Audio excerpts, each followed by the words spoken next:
everyone, I'm Judge Penny Wolfgang, and welcome to another edition of The Big Picture. As you know, host Phil Arno has been under the weather for the last couple of weeks, but I'm happy to say that he is feeling better and he is with us here today. Only this time, Phil is a guest for the segment to update us on his perspectives about the tragic helicopter crash that claimed the lives of basketball legend Kobe Bryant, his daughter, and 7 other people over the hills of Calabasas, California. Phil has logged over 10,000 hours in the air, flying helicopters, and as a news videographer and reporter. So he has a fantastic, up-to-date perspective on what happened Sunday, and we thank him so much for being here. It's, I know, reversing the roles, but it's great of you to be here because this is so topical and important, and it's so amazing that you have this experience to share with us. And to begin with, I know you're even familiar with the terrain where the crash occurred in California. Well, I was watching on Sunday. When I heard the news, I turned on Fox, and they had coverage of it, and they were switching to the local affiliate there in California, in Los Angeles, and that's where I worked. I worked at KTTV, the local Fox affiliate. That was my last job there. And I was in their helicopter for several years, flying over all of Southern California covering news. And I flew over that terrain hundreds of times. I mean, that was part of the job. So I watched the shots of where the crash occurred. I listened to my colleagues who I knew that were reporting on it. It was about Kobe Bryant, who I met several times because he used to fly from the facility that was the same helicopter company that ran the news helicopters. And several personalities would charter flights out of that. I mean, Liz Taylor and Bruce Willis and a lot of very well-known names would come in, and we would get to know them because they would charter helicopters to get around Los Angeles. So this is a common thing in California to have these high-end helicopters and people flying back and forth instead of driving, is that it? If you have the wherewithal, if you have the money, California is very, very spread out. And I'll give you an example. Kobe Bryant lived in Newport Beach. Newport Beach is probably 40 miles as the crow flies from where he lived, Newport Beach, to where he was going, Thousand Oaks. On a Sunday morning, you would think it'd be quiet, not much traffic, but that's not the case. It would have taken him 2.5 hours in a car to get from his home to that tournament. In the aircraft, that would have been a 15-minute flight. And so it makes perfect sense if you can afford it, and if you know you're in that position, why not? It's difficult for us here to understand because we just don't live like that.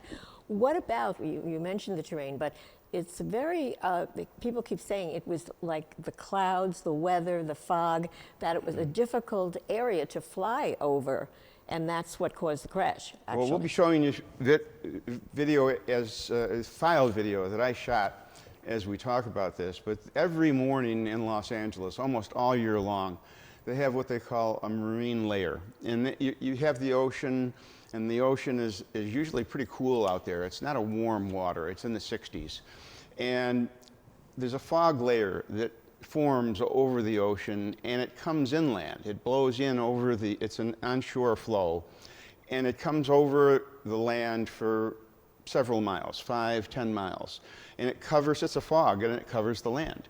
And in the process of the day, the sun is usually out, and it burns the fog off. And that usually happens by noon or 1 o'clock in the afternoon. But in the morning, the visibilities are usually very restricted. And that's what happened in this case. They took off from John Wayne Airport, and they went inland over the LAX airspace. They went up to Glendale, and then they had to hold there because that leads to the Burbank airspace, and Burbank wouldn't let them in because they had restricted airspace there. So they made them hold for 15 minutes before they let them in. Finally, they let him in under what they call special VFR, special visual flight rules. And special visual flight rules are you have to be able to fly under very restricted visibility. Normally, you don't do that unless you have a specific capability, like as in a helicopter, and a specific mission, like you're not going to go very fast or very far. Anyway, they let them in, and they went through the Burbank space and out on the other side of the valley, and they got too close to where the Thousand Oaks is, and they got into the heaviest of the marine layer. And that's where the crash occurred. And they just said recently that there was no black box, which is a common term for all of us whenever we hear, you know, airplane accidents or crashes or anything. They say, we're going to find the black box and that will tell all. Is that common? Do they not use them in helicopters? Non-scheduled commercial flights and privately owned aircraft aren't required to have a black box. It's only scheduled commercial airliners and certain Flight 135 rules that are required, the upper classifications of commercial flights. So how are they going to determine all the things that they determine when they do have a black box? Like the pilot, you always hear him speaking and you hear the controls telling him something, and how will they determine what happened? One of the reasons it takes a year for them typically to file their report is they go over everything. Typically, if you're a pilot or if you have knowledge in aviation, you'll be able to show up at the scene and you'll be able to analyze the debris, the pattern of the crash, how everything came to rest, and it's pretty obvious most of the time what happened. Sometimes it's a mystery, but a lot of the time you can tell from experience what happened. And looking at the video, sitting there on Sunday, it was pretty obvious to me you could eliminate certain things. And so there's a very, very high probability that we know what happened right off the bat. But they won't accept that. They're going to look at the mechanical to make sure that there wasn't any mechanical failures. They're going to look at the control surfaces to make sure that nothing got jammed. They're going to look at the avionics, the radios, to make sure that nothing malfunctioned. They're going to go over everything. And once they're completely convinced and they eliminate every possibility, then they'll come out with a report. Okay, well, in the meanwhile, we're reeling here from in Western Europe particularly, from tragedies like helicopter crashes. How safe? I'm never going in a helicopter, even though you'd say, how safe are they? Well, these things command a lot of attention, primarily because it's a rarity. It's a very rare occurrence. Being rare, it's a news event. And it's in our business, it's kind of it's a sad comment on how we do things in journalism. The less common things happen, the more dramatic they are. And this is a dramatic thing because it's a high-profile individual and it's a rare occurrence, so it commands a very, very, I mean, look at when Princess died in a car crash. Yes. Normally, when 2 or 3 people die in a car crash, it's local news at most, and the story goes away. When it's Princess Di, it is a worldwide story. If it's Kobe Bryant, no matter how he died, it was going to be a worldwide story. Being in a helicopter, it's going to command attention, and everybody's going to focus on the fact that he was in a helicopter. If you were to look at statistics and look at numbers and look at probabilities, you would find that aviation and helicopters and fixed-wing aircraft are by far one of the safest things that you can do. I've heard this a lot, but It's I don't know if I'm believing it. I know it's And you, tough. of all people, to say this or to talk about this, having had the most terrible, horrible experience yourself, as far as helicopters go, I can't believe you even would go back in one.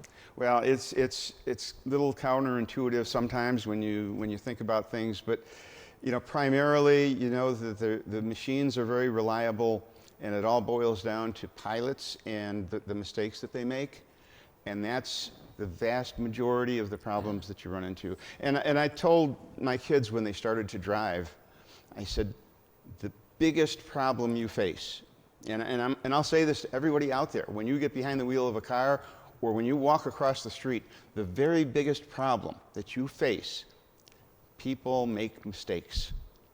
People make mistakes, and you have to be prepared. Other people. For people, everybody. Yeah. You make mistakes. You make have to mistakes. watch out I for make the other mistakes. guy. Right. You And have the to biggest watch it. problem in life is you have to be prepared for you or somebody else to make a mistake, and it's hard to commit that to memory and think about that on a regular basis.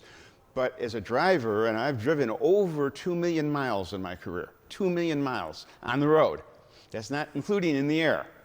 And experience tells me that I'm coming up to a green light, and I know that there's a chance somebody's going to go through when they're not supposed to go through that red light And in you the have to opposite be direction. That's why they say experience is the most important part. I can't believe we're talking about this because I'm the worst driver. Everyone that knows me that's watching is thinking, I can't believe that. I understand you actually had the occasion to meet Kobe Bryant I did, while you were yes. in California. What was he like? Well, he was a happy guy. He had a tremendous laugh. He had a great sense of humor, and he was the kind of guy that would walk into a room and the energy picked up. You know, there are people like that. It seems the atmosphere lightens up when they come into the room. That's what we've heard. That's what Yeah. everyone says. Yeah. So it's And he was 6'6", so I would it's- I'd be looking like this every time he that- walked out. Well, thank you. Thanks so much, Phil, for your insight. And we're glad that you are feeling better and can be with us today. And when we come back, we're going to talk to political analyst Bob Davis. He's here, so please stay with us.